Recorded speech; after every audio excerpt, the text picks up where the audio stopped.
सहारनपुर में जिस तरह से दलितों पर हमला हुआ, महिलाओं को खींच खींच कर काटा गया, उनको पीटा गया, उसके बाद से पूरे देश और दुनिया में गुस्सा है।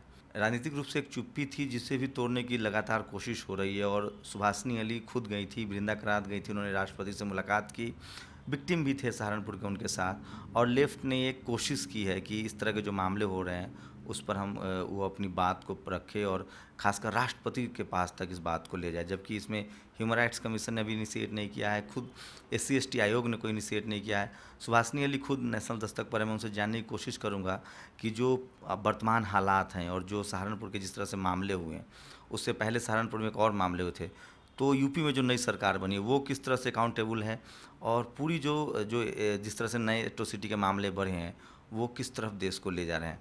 मैम, जिस तरह से आप लोगों ने राष्ट्रपति से मुलाकात की सहारनपुर मामले को लेकर, ऐसा क्यों लगा कि राष्ट्रपति के पास जाना चाहिए? ऐसा है कि ये उत्तर प्रदेश का ही एक हिस्सा है सहारनपुर, और हमारा जो ये एक संगठन है दलित शोषण मुक्ति मंच, तो हमारे इसके सदस्य पहले ही मतलब मेरे ख्याल से 9 तारीख को ही गांव में भी गए, मतलब जबकि किसी को जाने नहीं दे रहे थे, लेकिन रिश्तेदारों के माध्यम से, और वहाँ लोगों से मिले और उन्होंने हम लोग को सारी बातें बताई कि कितना भीषण हमला वहाँ के दलितों पर शब्बीरपुर में हुआ था। उसके बाद वो अस्पताल भी गए, और अच्छा उन्होंने ये काम किया कि एक पूरा ट्रक भर के राशन और कपड़े ये सब भी ले गए, गांव के लोगों को दिया, क्योंकि उसके बाद से प्रशासन ने राहत सामग्री का भी गांव में प्रवेश बिल्कुल रोक दिया है, जो कि एक बहुत ही, जिसको कहना चाहिए, निंदनीय और बहुत ही गंदा कदम है। खैर, उसके बाद जिस तरह से अखबारों में और जिस तरह से प्रशासन ने असली हमले को ढकने की कोशिश की और दलितों के ऊपर और दलित संगठनों के ऊपर पूरा मतलब जिम्मेदारी पूरी तरह से डालने की कोशिश की कि ये लोग हिंसा में विश्वास रखते हैं वगैरह वगैरह, तो हम लोगों को लगा कि जो असली कहानी है वो भी लोगों के सामने आनी चाहिए। इस समय तो उत्तर प्रदेश की हालत ये है कि नई सरकार आने के बाद तमाम राजनीतिक दल बिल्कुल चुप्पी साधे हुए हैं। इतना अत्याचार हो रहा है जीविका पर और लोगों के जीवन पर, इतने हमले हो रहे हैं, लेकिन जो बड़े राजनीतिक दल हैं वो सब के सब बिल्कुल खामोश हैं। दलितों के मामलों पर BSP भी बिल्कुल खामोश है, जो कि एक बहुत दुखद बात है। तो हम लोग CPIM की तरफ से हम लोगों ने बहुत कोशिश करके शब्बीरपुर के जो प्रधान हैं उनके भाई और एक दूसरे लड़के को यहाँ दिल्ली बुलाया, हमारे साथी भी उनके साथ आए, और हम लोग 17 तारीख को माननीय राष्ट्रपति महोदय से मिले। उन्होंने हमको समय भी दिया और उन्होंने बहुत धीरज के साथ पूरी बातों को सुना, बहुत दुख भी व्यक्त किया, और उस मुलाकात को काफ़ी मतलब मीडिया वगैरह में जगह भी मिली, काफ़ी लोगों के पास ये बात गई भी, और मुझे लगता है कि उत्तर प्रदेश के प्रशासन ने भी इसका संज्ञान लिया। उसके बाद हमने पहले से ही समय लिया हुआ था राष्ट्रीय मानवाधिकार आयोग से, क्योंकि वो एक संवैधानिक संस्था है जिसके पास काफ़ी मतलब ताकत भी है अगर वो इस्तेमाल करना चाहें, और वो ऐसे मामलों में अच्छा हस्तक्षेप भी करते हैं। तो दत्तू साहब ने हम लोगों को टाइम दिया था, आज उनकी तबीयत भी नहीं ठीक थी, इसके बावजूद उन्होंने हमसे मुलाकात की। हम लोग 3 लोग गए थे उनसे मिलने, दलित शोषण मुक्ति मंच की तरफ से, एक हमारे साथी नत्थू प्रसाद हैं दिल्ली के, हमारे साथी सुरिंदर है सहारनपुर के, और मैं स्वयं। हम लोग उनके पास गए और उनको हम लोगों ने पूरी रिपोर्ट दी जो हमारे साथियों ने वहाँ से इकट्ठा की है, जिसमें सारे घायलों के नाम हैं, बहुत सारी तस्वीरें भी हैं, और एक पूरी लिस्ट है। करीब करीब 58 लोगों के जो घर जले हैं, दुकानें जली हैं, गाड़ियाँ जली हैं, सामान बिल्कुल राख हो गया है, वो पूरी लिस्ट हमने उनको दी और उनको बताया प्रशासन की तरफ से जो दलितों का नुकसान हुआ है उसके बारे में मुआवजे की कोई बात भी वो नहीं कर रहे हैं। और दूसरी तरफ एक ठाकुर लड़का उस समय ख़त्म हो गया था, जो कि 20 किलोमीटर दूर के गांव रसूलपुर से वहाँ शब्बीरपुर पहुँचा था, और उसके पोस्टमार्टम में निकला है कि उसकी छाती में धुआं भरने की वजह से उसकी मौत हुई। लेकिन एक मौत एक दुखद घटना होती है, तो उसको तो प्रशासन ने उसके परिवार को 15 लाख रुपए का मुआवजा दे दिया है। लेकिन जो प्रधान है शिव कुमार, उसका लड़का बहुत बुरी तरह से घायल है, वहाँ देहरादून के अस्पताल में रेफ़र हुआ है। तमाम लोग ज़िला अस्पताल में पड़े हैं, उनके घर में कुछ बचा ही नहीं है, तिनका भी नहीं है, लेकिन प्रशासन उनके लिए कुछ भी नहीं कर रही है। ये बहुत ही द्वेषपूर्ण उनका व्यवहार है। राष्ट्रपति महामहिम से आप लोग की मुलाकात, उन्होंने कुछ आश्वासन दिया आप लोग को इसमें? देखिए, राष्ट्रपति ने तो दुख को व्यक्त कहा और उन्होंने कहा कि जो भी संवैधानिक परिधि के अंतर्गत वो कर सकते हैं वो करेंगे। लेकिन हम जानते हैं कि जो ह्यूमन राइट्स कमीशन है वो तो इंक्वायरी ऑर्डर कर सकता है, वो खुद अपनी रिपोर्ट ले सकता है, मांग सकता है सरकार से, और वो मुआवजे के भी आदेश पारित कर सकता है। तो हमको काफ़ी उम्मीद है कि दत्तू साहब इस तरह से लोगों की वहाँ मदद करेंगे, क्योंकि बड़ा घनघोर अन्याय वहाँ पर हुआ है। और जब से ये सरकार बनी है तो इसके साथ इसके शासक पार्टी के साथ जुड़े हुए जो तमाम लोग हैं, वो चाहे चुने हुए प्रतिनिधि हों, चाहे संगठन हों, उनका तो मन इतना बढ़ा हुआ है कि वो बिल्कुल अनियंत्रित हो गए हैं। और सहारनपुर में जो 20 अप्रैल को वहाँ के भाजपा के सांसद के नेतृत्व में एक भीड़ ने, मतलब सड़क दूधली गांव में, है सड़क दूधली गांव में जो आईपीएस के घर पे हमला हुआ था। आईपीएस के घर पर हमला तो सहारनपुर में हुआ, एसएसपी के घर पर, और उसके बाद उनके खिलाफ मुकदमे भी दर्ज हुए, कोई उनमें से अरेस्ट नहीं हुआ, और एसएसपी का ट्रांसफ़र कर दिया गया, डीएम का तबादला कर दिया गया। तो इससे तो प्रशासन पूरा हिल गया है सहारनपुर का, और जो हमलावर हैं उनका तो बहुत ज़्यादा मन बढ़ गया है। अब उसके बाद से वो लगातार हमले कर रहे हैं, अभी उन्होंने शब्बीरपुर में भी किया है। तो ये तो एक पूरे उत्तर प्रदेश पे चल रहा है। अभी यहाँ ग्रेटर नोएडा में 2 मल्लाह के ऊपर जो गाय खरीद के लेके जा रहे थे, वो रहते हैं बुलंदशहर में, लेकिन ग्रेटर नोएडा में उनके ऊपर हमला हुआ और उनको इतनी बुरी तरह से पीटा गया, वो अस्पताल भी नहीं जा पा रहे डर के मारे।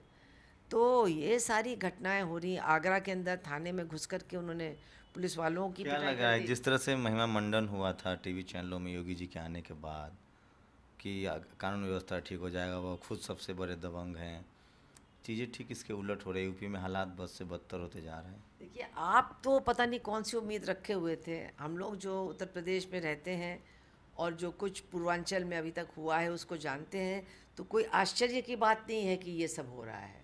और इस सब का नतीजा ये है कि जो कमज़ोर लोग हैं, जो माइनॉरिटीज़ के लोग हैं, जो महिलाएं हैं, उनके ऊपर तो ज़बरदस्त हमले हो ही रहे हैं। लेकिन जब हमले शुरू हो जाते हैं और प्रशासन मूक दर्शक बन जाता है या पुलिस के कुछ लोग शामिल हो जाते हैं हमलों में, तो फिर सबके ऊपर मुसीबत आती है। अभी 2 जौहरी भी मार डाले गए मथुरा में। एक आईएएस का अधिकारी जो कर्नाटक से आया हुआ था लखनऊ, उसका भी शव मरा हुआ मिला।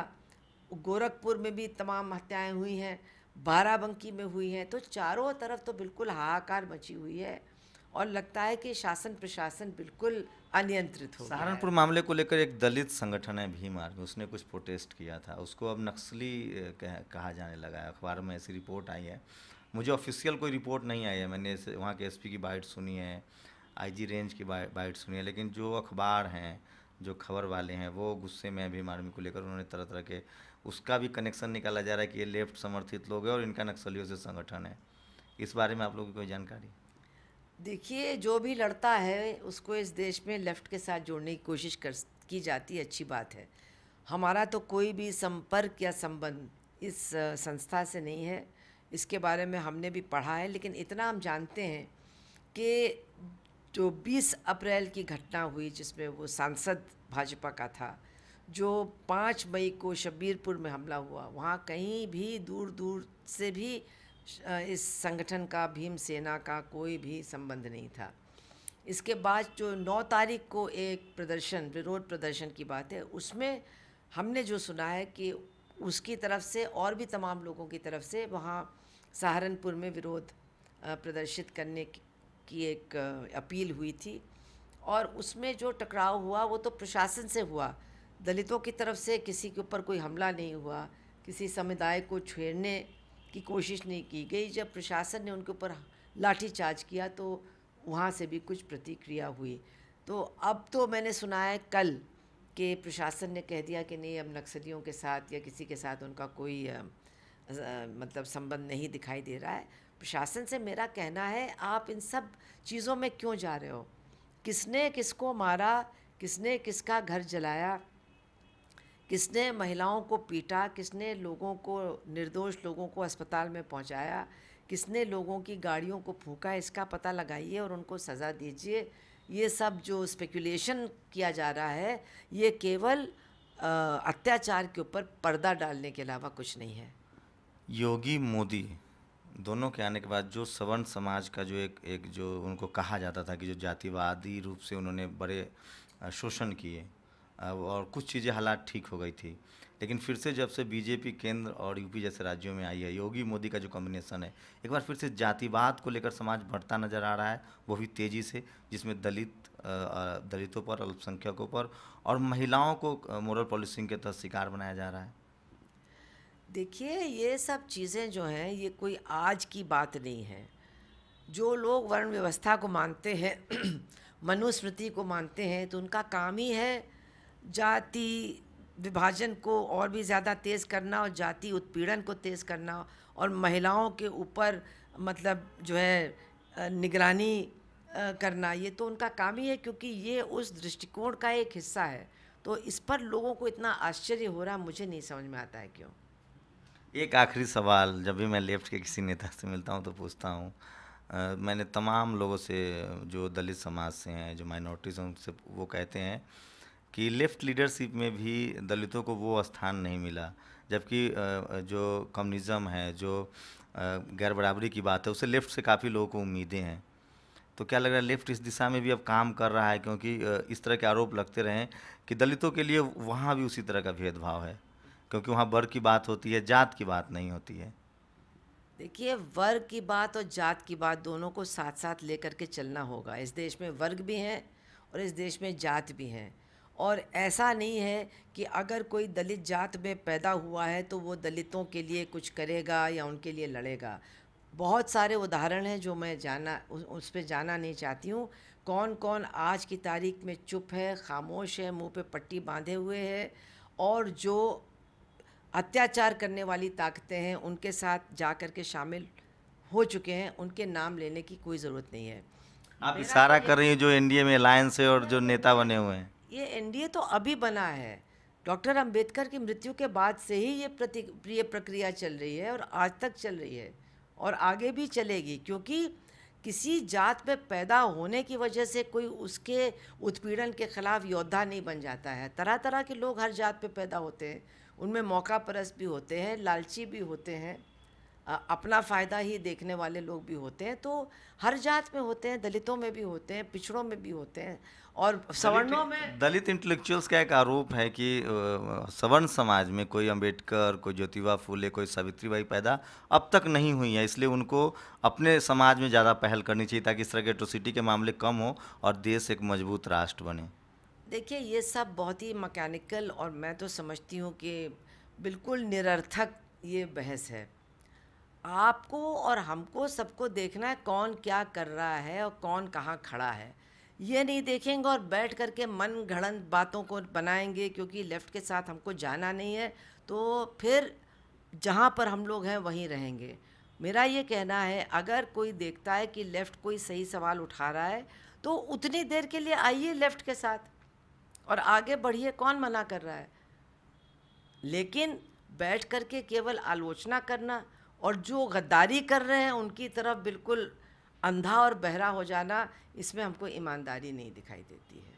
किसी को जाति की वजह से दोषी न ठहराया जाए तो किसी को जाति की वजह से क्लीन चिट भी ना मिले। नहीं, जाति की वजह से विचारधारा थोड़ी ना बनती है।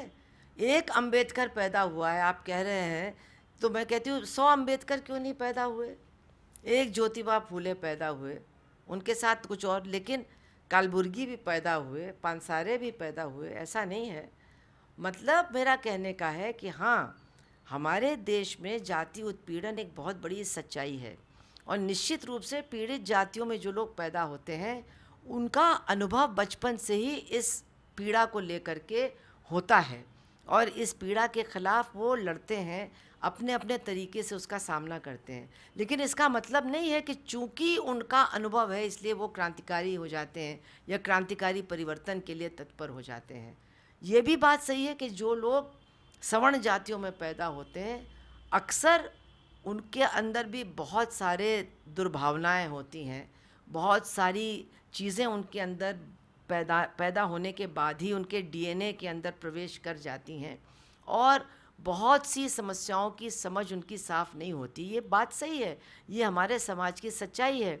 लेकिन इसका मतलब ये नहीं है कि हर कोई महिला है तो वही महिला की पीड़ा को समझ सकती है और महिला की पीड़ा के खिलाफ लड़ेगी। मैं बहुत सारी महिलाओं को जानती हैं जो महिलाओं के अधिकारों की दुश्मन हैं, जो सती प्रथा का सबसे ज़्यादा मतलब महिमा मंडप करती थी, वो भी एक महिला थी। तो मेरा ये कहना है कि किस जात में आप पैदा हुए, किस लिंग में आप पैदा हुए, उसका महत्व है। लेकिन आपके दिमाग में क्या, आपकी सोच क्या है, आप करना क्या चाहते हैं, आप बदलना चाहते हैं या उसी व्यवस्था को बनाए रखना चाहते हैं, असली सवाल तो ये है। और मैं आज इस देश में एक मतलब जिसको कहते हैं लोग फिर से इन सारे सवालों पर सोचने के लिए मजबूर हो रहे हैं, क्योंकि महिला उत्पीड़न, जाति उत्पीड़न, अल्पसंख्यकों का उत्पीड़न और जनता का उत्पीड़न जिसमें मजदूर, किसान सब शामिल हैं, बिल्कुल चरम पर पहुंच रहा है। तो चाहे उनको कितना भी सांप्रदायिक ध्रुवीकरण का शिकार बनाया गया हो, लेकिन जो वास्तविक परिस्थितियां हैं इतनी कठोर हैं कि सबको सोचने के लिए मजबूर कर रही हैं। और मुझे लगता है कि जहां हमले बढ़ेंगे वहां इन हमलों का प्रतिरोध भी बढ़ेगा और इनके खिलाफ एक एकता भी बनेगी। ऊना की घटना के बाद भी एक स्थिति बनी थी जब तमाम लोग इकट्ठा हुए थे और हम लोगों ने यहाँ 16 सितंबर को शायद बहुत बड़ी रैली की थी, जिसमें जिग्नेश मेवानी भी थे, प्रकाश अंबेडकर भी थे और विमल थोराट भी थी, सब थी। और एक बहुत बड़ी उम्मीद बनी थी। इसको कुछ राज्यों में हम लोगों ने आगे बढ़ाने की कोशिश भी की है। लेकिन ये भी बात सही है, जैसा कि आप कहते हैं कि कुछ चिंतक हैं, कुछ अपने आप को दलित या माइनॉरिटी के चिंतक और बुद्धिजीवी हैं कहते हैं। वो कहते तो रहते हैं कि लेफ़्ट में हमारे लिए जगह नहीं है, लेकिन ये भी बात सही है कि वो तमाम लोगों को लेफ़्ट के साथ आने के लिए भी रोकने का काम करते हैं और एक तरह से दूरी बनाए रखने के लिए उनके ऊपर प्रभाव डालते हैं। ये ख़त्म होना चाहिए। वो कई लोग मुझसे मिलते हैं, वो कहते हैं लेफ्ट ही राइट है, राइट ही लेफ्ट है और लेफ्ट ही कांग्रेस है। ये मैंने वो मैसेज कन्वे किया, चूँकि हो सकता है क्योंकि तमाम लोग की अपनी धारणाएं हैं, वो अपने नहीं, ये तो वो जो लोग ये बात कह रहे हैं लीडरशिप को लेकर थोड़ी बात होती है। जो लोग ये कहते हैं वो जानते हैं कि वो गलत कह रहे हैं। मतलब बहुत से लोग हैं जो मतलब केरला के कुछ मुस्लिम ग्रुप्स हैं, वो जब जाते हैं केरला तो उनको मालूम है कि सच्चाई क्या है, कौन लड़ रहा है वहाँ आरएसएस से। तो ये सब, लेकिन अगर वो ये नहीं कहेंगे तो उनको लगता है कि उनका शायद कुछ वर्चस्व कम हो जाएगा। एक उदाहरण देते हैं लोग, मैम, कि पश्चिम बंगाल में सबसे लंबा शासन रहा लेफ्ट का, लेकिन वहाँ जितना धार्मिक कर्मकांड और एंटी रिजर्वेशन मूवमेंट चले और जिस तरह से जातिवाद का बोलबाला, उस पर लेफ्ट ने बहुत काम नहीं किया। ज्योति बसु ने सबसे पहले कहे थे कि हमें ओबीसी आरक्षण की ज़रूरत नहीं है, और वहाँ इम्प्लीमेंटेशन भी बहुत बाद में हुआ। ये सब हिस्ट्री है और लोग सब है। लेकिन जो वहाँ पर लैंड रिफॉर्म हुआ उसमें जब देखा गया कि किसको उसका फ़ायदा मिला, तो बिल्कुल आबादी के अनुपात में, अगर आप, क्योंकि सबसे गरीब भी वही हैं, तो मुसलमानों और दलितों को ही सबसे ज़्यादा फ़ायदा मिला, न कहते हुए भी। तो ये सब बातें जो हैं बहुत होती हैं, हम उन बातों में नहीं जाना चाहते हैं। पश्चिम बंगाल में लेफ़्ट के हटने के बाद कितना हमारे मूवमेंट को फ़ायदा हुआ है पूरे देश में, ये भी उन लोगों को सोचना चाहिए। और धार्मिक कर्मकांड की अगर आप बात कर रहे हैं तो मैं तो ये बात मानती हूँ कि हमारे दलित नेता और दलित बुद्धिजीवी भी इनका विरोध बिल्कुल नहीं करते हैं, बिल्कुल भी नहीं करते हैं, और जबकि हम लोग सबको मिलकर के करना चाहिए। मिर्सा सुभाषनी अली थी जो राष्ट्रपति से भी मिली और ह्यूमन राइट्स कमीशन में भी गई हैं। जो सहारनपुर की घटना थी उसको लेकर एक राजनीतिक चुप्पी थी, उसे सीपीआई ने तोड़ने की कोशिश की है। लेकिन जिस तरह से लगातार सरकार पर दबाव बन रहा है, उससे एक उम्मीद तो जगती है कि हो सकता है कि सहारनपुर मामले में सरकार कुछ इनिशिएट करे और जो पीड़ित हैं उनको जल्द से जल्द न्याय मिले। कैमरामैन के साथ शंभू कुमार सिंह, नेशनल दस्तक, दिल्ली।